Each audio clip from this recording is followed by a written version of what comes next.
Hello student, welcome back to my channel. और आज के इस चैनल से फिर से हम आपको एक नए सेशन की स्टार्ट करने वाले हैं।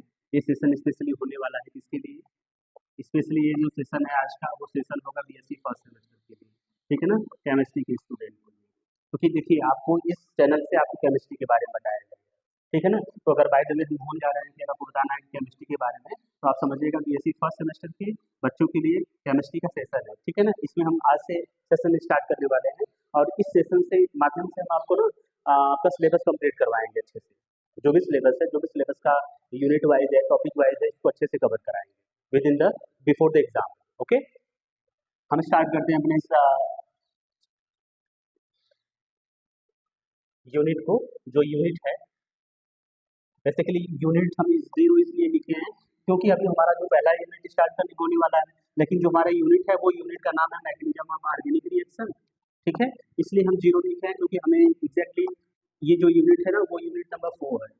तो आपका यूनिट इधर तो पहला होगा, लेकिन हमने स्टार्ट किया कहाँ से? आपके फोर्थ यूनिट से। ठीक है ना। इस सेशन का जो हमारा पार्ट है वो सेशन का है, वो जो है मैकेनिज्म ऑफ ऑर्गेनिक रिएक्शन है। ठीक है ना। इसी को हम समझेंगे स्टेप वाइज स्टेप, और जो भी हमारे सिलेबस में है कंप्लीट सिलेबस आपको कराया जाएगा इस वीडियो के माध्यम से और इस चैनल पर। ठीक है, और ये हमारी जिम्मेदारी है कि हम आपको एग्जाम से पहले आपका सिलेबस हम कंप्लीट करा लेंगे। ठीक है, सेशन तो लेट स्टार्ट हुआ, लेकिन हम कंप्लीट करा लेंगे जल्दी से। तो हमारा जो आज का जो यूनिट है वो है mechanism of organic reactions. Organic reactions अगर हम नाम ले रहे हैं तो ऑर्गेनिक रिएक्शंस को आपको समझ में आएगा, बेंजीन बना होगा, तमाम सारे वो कंपाउंड होंगे ना। लेकिन उसमें बनने से पहले आपको ना बहुत सारे ऐसे नोटेशंस को यूज किए जाते हैं जो आपको, जिसके बारे में आपको थोड़ा सा जानना है, आपके सिलेबस का पार्ट है। ठीक है ना। देखिएगा, ये जो सिलेबस है वो मतलब देखिएगा, ये क्या है? कर्व एरो है। कुछ ऐसे एरो यूज किए जाते हैं जो हमें पढ़ना है। फर्स्ट ऑफ ऑल जो है वो है फिश हुक एरो। ठीक है ना। आप फिश हुक देखे होंगे आप, कुछ इस तरह से होता है ना। तो ये फिश हुक एरो है। इस एरो का मीनिंग क्या है? ठीक है ना। क्या होता है ये एरो? इस एरो से होता है सिंगल इलेक्ट्रॉन का मूवमेंट कराया जाता है। जब कहीं भी इलेक्ट्रॉन का मूवमेंट कराया जाता है ना, कहीं भी, कहाँ पर? हम समझते हैं कि हमारे पास कोई मॉलिक्यूल है जिस जो ए और बी एटम से मिलकर बना है। ठीक है ना। और इधर क्या है? ये अपना इलेक्ट्रॉन दिया होगा, ये अपना इलेक्ट्रॉन दिया होगा, ये बॉन्ड बनाए होंगे। जो बॉन्ड्स बनाए होंगे, ये बॉन्ड्स क्या है? मोस्ट कोवैलेंट बॉन्ड है। अब देखिएगा, जब यहाँ पे ये अगर इलेक्ट्रॉन अपना ले रहे हैं, बॉन्ड ब्रेक हो रहा है। जब इलेक्ट्रॉन नहीं ले रहे हैं तो ये अपना इलेक्ट्रॉन कुछ इस तरह से दिखाया जाएगा। तो आपको ये समझना है सिर्फ यहाँ से, ये समझना कि कहीं भी अगर आपको कहीं भी इन द सेंस कोई भी अगर एटम बनाया गया है, ऐसा कोई बॉन्ड को ब्रेक कर कर अगर ऐसे दिखाया जा रहा है, तो इसे आप बोलेंगे ये फिश हुक है। क्या है? फिश हुक एरो है। और इसका मतलब होता है कि सिंगल इलेक्ट्रॉन का ट्रांसफर हुआ है, मूवमेंट हुआ है। ठीक है ना। ये था हमारा फिश हुक एरो। अब चलते हैं दूसरे पार्ट को समझते हैं। देखिएगा, आपको दिखाया गया है इधर हाइड्रोजन है। हाइड्रोजन क्या है? कोवैलेंट बॉन्ड से बना हुआ है। अब जब कोवैलेंट बॉन्ड से ये जुड़ा हुआ है तो ये क्या करेगा ना, ये अपना ये इलेक्ट्रॉन इधर ट्रांसफर करता रहेगा, ये अपना इलेक्ट्रॉन इधर ट्रांसफर कर दे रहा है। यही होता है फिर। दैट्स वाई हाइड्रोजन के पास एक इलेक्ट्रॉन हो रहा है, इस हाइड्रोजन के पास एक इलेक्ट्रॉन हो रहा है। ठीक है ना। तो ये जनरली देखिएगा, ये क्या होते हैं कि अगर आपको पूछा जाए कि फिश हुक से क्या बनता है, तो जनरली आप बच्चों बोलोगे, वहां पे क्या बोलेगा बच्चा? फ्री रेडिकल्स बनते हैं। ठीक है ना, जिसके पास एक इलेक्ट्रॉन्स होते हैं। चलिए देख लीजिएगा, इधर क्या होगा? जो ये टेल्स बताता है, टेल्स बताता है कि कोई एटम दिया है, और जो हेड्स बताता है वो एटम लिया है। तो ये जो एटम है वो क्या है? एक्सेप्टर है। एटम क्या है? डोनर है। और इसे भी देखिएगा, बेसिकली डोनर एक्सेप्टर इसमें नहीं होता है। क्यों नहीं होता है? क्योंकि देखिए ना, ये जब कोवैलेंट बॉन्ड बन रहा है तो दोनों एटम अपने इलेक्ट्रॉन का वो शेयरिंग कर रहे हैं। ठीक है ना। जब दोनों इलेक्ट्रॉन एटम अपना अपने इलेक्ट्रॉन का शेयर कर रहे हैं, तो इसमें से क्या होगा ना, एक कोई एटम एक इलेक्ट्रॉन ले लेता है, यहाँ पर भी एक कोई एटम एक इलेक्ट्रॉन ले लेता है। तो ये तो क्या हुआ कि अपना अपना इलेक्ट्रॉन लिए ना, तो इसमें एक्सेप्टर डोनर की कहानी नहीं होती है। क्लियर? अब चलते हैं, अब इनको समझते हैं। ये कर्व एरो, यहाँ पे क्या होता है? पेयर ऑफ इलेक्ट्रॉन का मूवमेंट होता है। पेयर ऑफ इलेक्ट्रॉन का मूवमेंट होता है। जो इस एरो का यूज किया जाता है ना, इस एरो का मतलब होता है पेयर ऑफ इलेक्ट्रॉन एक एटम से दूसरे एटम को चला गया है। अब यहाँ पर देखिएगा, यहाँ पर एक एक्सेप्टर होगा और एक क्या होगा? डोनर होगा। ये जब ये देगा तो पेयर ऑफ इलेक्ट्रॉन जाएगा, तो एक क्या होगा? आपका देने वाला होगा, दाता होगा, जिसे आप हिंदी बोलते हैं, अंग्रेजी बोलेंगे डोनर बोलेंगे, इसको क्या बोलेंगे? एक्सेप्टर बोलेंगे। ठीक है ना। तो इस जो कैरो कर्व एरो रोटेशन से जो कर्व एरो है इधर का, इस एरो से हमको ये बताना है कि पेयर ऑफ इलेक्ट्रॉन का मूवमेंट हुआ है। फिश एरो से सिंगल इलेक्ट्रॉन का मूव होता है, कर्व एरो से पेयर ऑफ इलेक्ट्रॉन का मूव होता है। सेकेंड वन क्या है? हाँ जी, अब इसको समझते हैं। ये क्या है? सिंगल लाइन एरो, बेसिकली हर जगह यूज किया जाता है। ये सिंगल लाइन एरो क्या है? ये रिएक्शन का एरो है, ये जो बनाया गया है वो रिएक्शन का एरो है। सिंगल लाइन एरो क्या होता है? Just like this is a reactant which are connected by other reactant, this is a covalent bond. Okay, covalent bond क्या होता है? एक साझेदारी का mutual sharing pairing of electron होता है, जिसमें क्या होता है, दो एटम्स होते हैं, एक एटम अपना इलेक्ट्रॉन देता है, एक एटम अपना इलेक्ट्रॉन देता है। दोनों के बीच में जो बंध बनता है, जो बॉन्ड्स बनते हैं, उसे क्या कहते हैं? कोवैलेंट बॉन्ड कहते हैं। आपको जनरली पूछा जाता है कि कोवैलेंट बॉन्ड बॉन्ड्स होता है कि इलेक्ट्रिक फोर्स होता है या फिर अट्रैक्टिव फोर्स होता है, तो आप क्या बोलोगे? ये बॉन्ड नहीं होते हैं, ये क्या होते हैं? अट्रैक्टिव फोर्स होते हैं, अट्रैक्टिव फोर्स होते हैं। ठीक है, तो हम समझ गए जो ये सिंगल लाइन एरो, जो सिंगल लाइन एरो होता है वो क्या होता है? कोवैलेंट को दिखाता है। और ये जो एरो होता है, ठीक है ना, इस एरो को हम नेक्स्ट में पढ़ते हैं। अभी देखिए, two arrow show the reversibility. अब देखिए यहाँ पे इस टू एरो की बात किया जा रहा है, बोल रहा है कि अगर ऐसा है एरो, कहीं एरो ऐसा यूज किया गया है तो ये किसके लिए है? आप क्लास 9 या क्लास 10 में आप पढ़ चुके होंगे, ये जो एरो यूज किया जाता है रिवर्सिबल रिएक्शन के लिए। जैसा कि आपने पढ़ा होगा कि कोई एक ऐसा मतलब रिएक्शन होता है जो दोनों दिशाओं में, अग्र दिशा और पश्चिम दिशा दोनों दिशा में कैरियर होता है, तो उसके लिए इस डबल एरो का यूज किया जाता है। ठीक है ना, ये अब इस और फिर उसके बाद ये केमिकल इक्विलिब्रियम को दर्शाता है, कि दर्शाता दिखाता है, मतलब कि ये जो है N2H2 है वो अमोनिया के साथ केमिकल इक्विलिब्रियम में। ठीक है ना, अगर आपको नोट्स बनाना है तो नोट्स सुपर नोट्स होने वाला, नोट्स में कोई दिक्कत नहीं है, आपको नोट्स साथ में लिखते जाइएगा। थोड़े टाइम के लिए हम हट रहे हैं, स्क्रीनशॉट लीजिएगा या फिर वीडियो को पॉज करके अपना लिखते जाइएगा। ठीक है ना, अब समझते हैं हम अगला टॉपिक क्या है हमारा। हमारा अगला टॉपिक है डबल हेडेड एरो। इस डबल हेडेड एरो की मतलब क्या है कि इसके पास देखिए डबल हेडेड एरो कुछ इस तरह से बनता है। आपको याद आ रहा होगा कि डबल हेडेड एरो आपने कब पढ़ा था? आपने 12 में पढ़ा था। कहाँ पढ़ा था? कोई रेजोनेंस स्ट्रक्चर बनाने के लिए। रेजोनेंस स्ट्रक्चर किसका बनाया जा रहा है? देखिए रेजोनेंस स्ट्रक्चर इसका बनाया था, क्या है? यहाँ पे कोई ग्रुप ऐसे जनरली दिखाया गया है। अभी आप यहाँ पर देख लीजिएगा,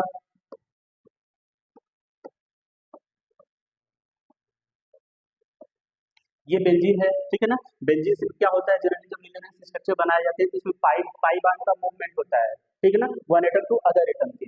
तो यहाँ पे पाई बॉन्ड क्या है, जनरली अभी यहाँ का बता रहे हैं तो पाई बॉन्ड बता रहे हैं, लेकिन इसका लोन पेयर का भी मूवमेंट होता है, नेगेटिव आयन का भी मूवमेंट होता है। ठीक है ना, तो जनरली आपको पहले इसको बता रहे हैं। देखिए अब इसका क्या होगा, यहाँ मूवमेंट होगा। ठीक है ना, जब ये इस वाले बांड पे आएगा, इस एटम के पास आएगा, तो इसका यहाँ पे जो इलेक्ट्रॉन डेंसिटी बढ़ जाती है तो यहाँ पे चला जाता है। दैट्स वाई अब देखिएगा यहाँ का एक ऐसे जनरली आपको दिखा देते हैं, थोड़ा सा रुकिएगा एक सेकेंड,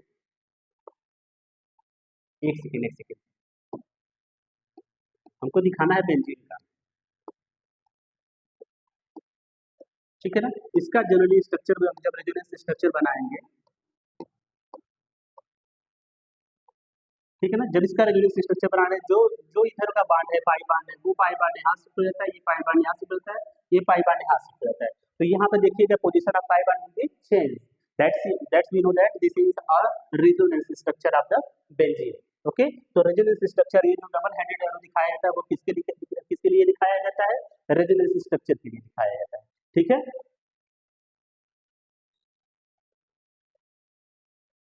चलिए अब समझते हैं नेक्स्ट टॉपिक को अपने। देखिएगा आपको ये रेजोनेंस स्ट्रक्चर दिखाया गया है कि यहाँ पे देखिए ये बांड यहाँ पे ट्रांसफर हो रहा है, ये बांड यहाँ ट्रांसफर हो रहा है, ये बांड यहाँ ट्रांसफर हो रहा है। ठीक है ना, after the transferring of the pi bonds that will be we are find out the structure, new structure of the benzene. अब इसका दोनों स्ट्रक्चर में कोई चेंज, केमिकल प्रॉपर्टी में कोई चेंजेस नहीं होगा, बस इनका क्या होगा, पोजीशन चेंज हो जाता है। किसका पोजीशन चेंज होता है? पाई बॉन्ड का पोजीशन चेंज होता है। अब चलिए हम नेक्स्ट टॉपिक पे चलते हैं, that is most important topic for BSc.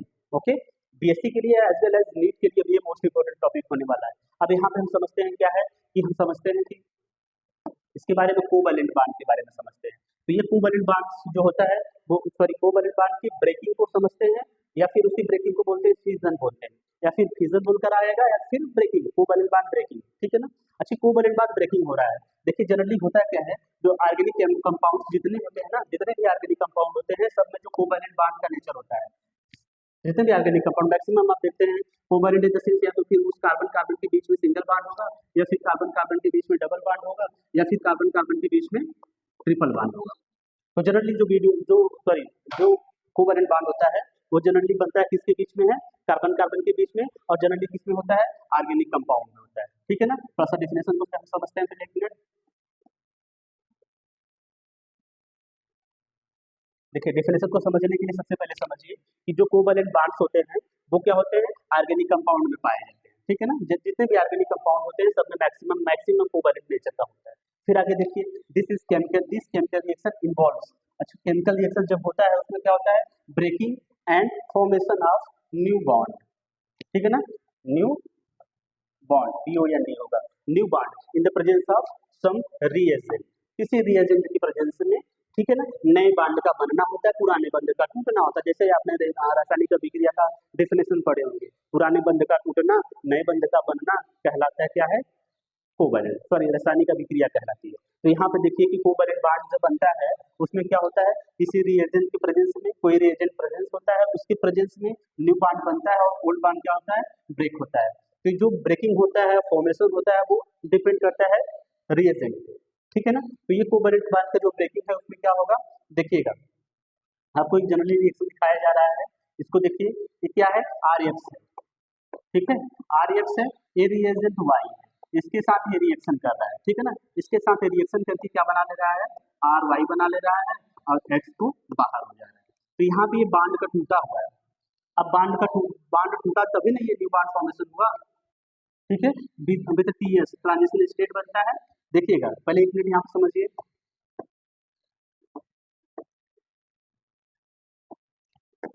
ये कोई हमारा क्या है, ठीक है, कोई कंपाउंड है, इस कंपाउंड को हम रिएक्शन करा रहे हैं किसके साथ, Y के साथ में, और यहाँ पे क्या बन गया, RY, ठीक है, प्लस X बाहर हुआ। तो यहाँ से बॉन्ड का टूटा हुआ, बॉन्ड टूटा, ठीक है ना, बॉन्ड टूटा, फिर उसके बाद Y इसके अटैक किया, बॉन्ड का टूटना, बॉन्ड का फॉर्मेशन होना, वही कहलाता है, वही सॉरी क्या होता है, ये बॉन्ड फ्यूजन के अंदर जब हम पढ़ते हैं। ठीक है ना, बॉन्ड फ्यूजन के अंदर जब हम इसको पढ़ते हैं और समझते हैं कि क्या होता है, तो हम समझेंगे कि जो कोवैलेंट बॉन्ड ब्रेकिंग या फ्यूजन है उसमें क्या होता है, वो ऑलरेडी जो ऑर्गेनिक कंपाउंड होते हैं सब में कोवैलेंट का नेचर का होता है, और इसमें जो इन्वॉल्वेशन होता है, क्या इन्वॉल्वेशन होता है कि ब्रेकिंग ऑफ बॉन्ड्स होता है, फॉर्मेशन ऑफ बॉन्ड्स होता है। तो यहाँ पे तुरंत क्या हुआ, बॉन्ड का ब्रेक हुआ, फिर देन ये क्या हुआ, फॉर्मेशन किया। ठीक है ना, अब समझते हैं हम जो बॉन्ड का ब्रेकिंग और बॉन्ड का फॉर्मेशन होता है वो किस तरह से होता है। ठीक है ना, तो ये जो टाइप्स है इसके,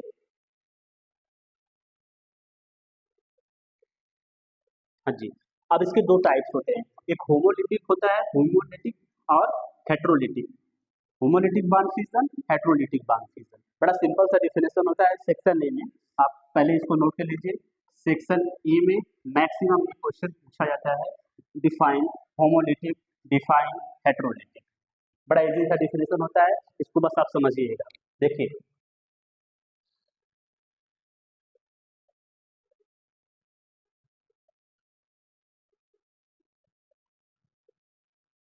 हाँ जी, आप यहाँ पे आप देखिएगा जो होमोलेटिक बॉन्ड फ्यूजन होते हैं ना, उसको डेफिनेशन को समझ लीजिए, the bond fusion in which each separating atom, जो सेपरेटिंग एटम्स लाइक कोई एटम्स दूर हो रहे हैं, बता रहे हैं, each separating atom take away one electron called the homolytic bond fusion. मतलब ये कहना क्या चाहता है, ये कह रहा है ना कि let us suppose we have atom like that A and B, which are connected by the covalent bond, which are connected by the covalent bond. You know, if any covalent bond has formed, then they are share mutual of their outermost electron. Just like देखिए A क्या कर रहा है, अपना electron दे रहा है, और B क्या कर रहा है, अपना इलेक्ट्रॉन दे रहा है। ठीक है ना, इसके वजह से ये कोवैलेंट बॉन्ड बना रहा है। ठीक है, जब कोवैलेंट बॉन्ड बना रहा है, जब इसका बॉन्ड का फ्यूजन होगा, बॉन्ड टूटेगा, तो ये क्या होगा, अपना एक इलेक्ट्रॉन ले लेगा और ये अपना एक इलेक्ट्रॉन ले लेगा।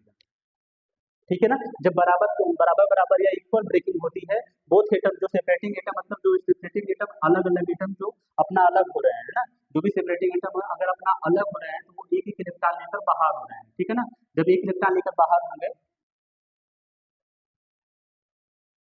तो यहाँ समझिएगा, देखिए एटम्स अभी क्या है, आपको पता लगेगा इसे होमोलिटिक बांड कहते हैं। कैसे कहते हैं कि जब बांड फ्यूजन होता है उसमें जो सेपरेटिंग एटम है वो क्या करेगा, एक इलेक्ट्रॉन लेकर बाहर हो रहा है, अलग हो रहा है, उसे होमोलिटिक कहते हैं। तो देखिएगा the atom in which carry the atom which carry single electron, ठीक है ना, जो एटम सिंगल इलेक्ट्रॉन को कैरी कर रहा है मतलब लेके जा रहा है, and are called the free radical, उसे क्या कहेंगे, फ्री रेडिकल। क्या कहेंगे, फ्री रेडिकल। एंड वो अभी सुनिएगा एक चीज अभी आपको क्लियर करना चाहते हैं, जो ये फ्री रेडिकल होते हैं ना, ये फ्री रेडिकल बहुत ज्यादा स्टेबल होते हैं, सॉरी हाईली रिएक्टिव होते हैं, स्टेबल नहीं, हाई अनस्टेबल होते हैं। तो ये सबसे ज्यादा रिएक्टिव होते हैं। रीजन रिएक्टिव होने का हम बताते हैं अभी आपको। The formation of radical take place either by the heat और यूवी लाइट। जितने भी फॉर्मेशन होते हैं फ्री रेडिकल का ना, या तो यूवी लाइट के प्रेजेंस में होता है या फिर इसको हीट किया जाता है, ठीक है ना। अब हम आपको बताने वाले थे कि क्यों फ्री रेडिकल ज्यादा रिएक्टिव होता है, अभी आपको समझा रहे हैं। तो ये बांड का फॉर्मेशन हुआ, तो ये जो आपको होमोलिटिक बांड फ्यूजन बताया गया, ये होमोलिटिक बांड फ्यूजन नहीं है, आपको बताया गया कि जिसमें जो सेपरेटिंग एटम होते हैं अगर वो सेपरेट हो रहे हैं तो एक एक इलेक्ट्रॉन बोथ एटम अपना कैरी करके लेके जाएंगे, ठीक है ना। जब वो एटम कैरी करके लेके जा रहे हैं सिंगल सिंगल इलेक्ट्रॉन, उसे हम बोलेंगे होमोलिटिक, होमोलिटिक बांड फ्यूजन, ठीक है ना। और इसके ड्यूरिंग होमोलिटिक बांड की फ्यूजन के ड्यूरिंग वो क्या बना रहे हैं, फ्री रेडिकल्स बना रहे हैं, ठीक है ना, वो बना रहे हैं फ्री रेडिकल। और आपको बताया जा रहा है फ्री रेडिकल क्या होते हैं, वो ज्यादा रिएक्टिव होते हैं। रीजन क्या रिएक्टिव होने का, देखिए अब यहाँ पर आर एक्स है, कौन है, आर एक्स। अब इनके बीच का जब बांड ब्रेकिंग होगा तो ये पता है कि आपको जो आर एक्स बना है,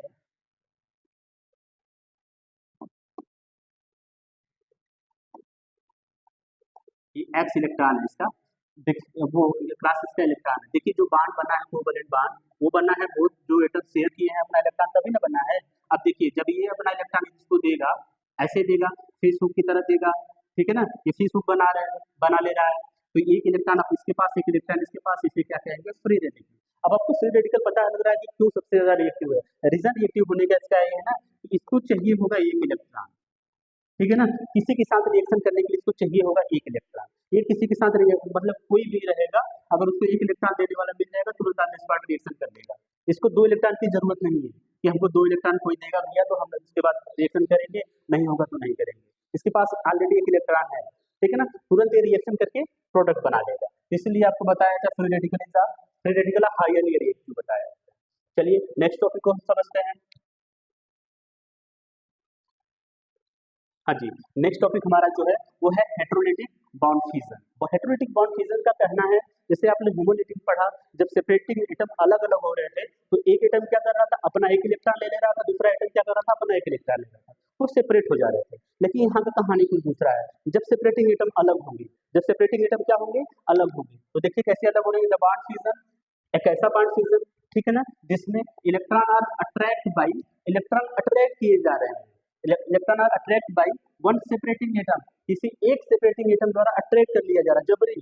हाँ हमको चाहिए इलेक्ट्रॉन, समझ में आ रहा है ना, इसमें क्या होगा, जबरी वो ले रहा है, हमको इलेक्ट्रॉन दे दीजिए, हमको इलेक्ट्रॉन दे दीजिए, हमको चाहिए, ठीक है ना। दूसरा एटम क्या कर रहा है, डिपेंडिंग ऑन द इलेक्ट्रोनेगेटिविटी। हम हमेशा कहते हैं इलेक्ट्रोनेगेटिविटी किसी पावरफुल के इंसान के बराबर होता है। लेट अस सपोज घर में दो भाई हैं, इमीडिएटली समझते हैं, छोटे छोटे बच्चे हैं दो, है ना, जो पावरफुल होता है, जो बड़ा होता है वो जबरी ले लेता है कि नहीं हमें चाहिए चाहिए, ठीक है ना। सेम यही भी कहानी यहाँ पे होती है। इसलिए हम हमेशा कहते हैं, हमारा एक कोटेशन होता है कि जो इलेक्ट्रोनेगेटिव को बोलते हैं पावरफुल है भाई, ठीक है ना, पावरफुल है तभी वो काम करता है। देखिएगा जो one separating atoms depending on the electronegative atom. अभी हम क्या कह रहे हैं कि जो इलेक्ट्रॉन है वो अट्रैक्ट कर लिया जा रहा है किसी एक एटम द्वारा। अब कौन सी एटम अट्रैक्ट कर रहा है, जिसके जो हाई इलेक्ट्रोनेगेटिव होगा, दोनों के कंपेरिजन में। देखिए the formation of charge species take place, मतलब वहां पे जब भाई जब ऐसा होगा, आपको समझाते हैं, एक सेकंड पहले डेफिनेशन समझ लीजिएगा। तो जो formation of charge take place, तो यहाँ पे जो चार्ज का फॉर्मेशन हो जाएगा, आगे देखिएगा the atom which accept the electron pair. जाहिर सी बात है, आपको अच्छे से पता है, जो एक्सेप्ट कर रहा है इलेक्ट्रॉन पेयर को उसे बोलेंगे नेगेटिव चार्ज, ठीक है ना।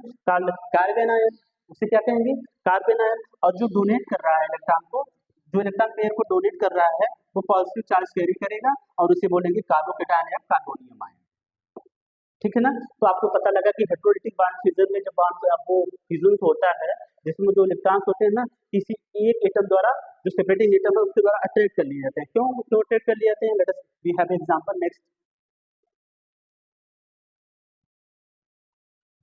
One second.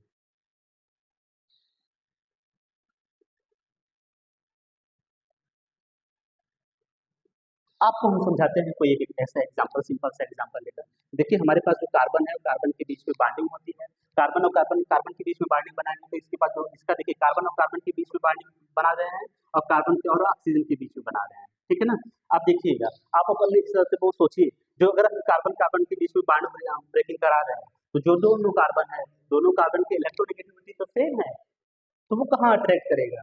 नहीं करेगा। यहाँ पर देखिएगा इसकी इलेक्ट्रोनेगेटिविटी अलग है, ऑक्सीजन की इलेक्ट्रोनेगेटिविटी है ना। जैसे आप हिंदी में बोलते हैं बिल्कुल ऋणात्मकता, और जैसे हम अपने कोटेशन बोलते हैं ऑक्सीजन तो कार्बन से ज्यादा पावरफुल है।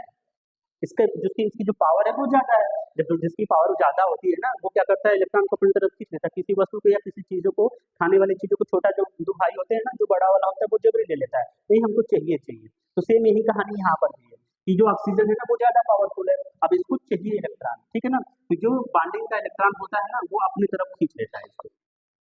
अगर कंप्लीट ट्रांसफर हुआ तो इसके ऊपर आ जाएगा नेगेटिव चार्ज, इसके ऊपर आ जाएगा पॉजिटिव चार्ज। ठीक है। अब इसको समझिए।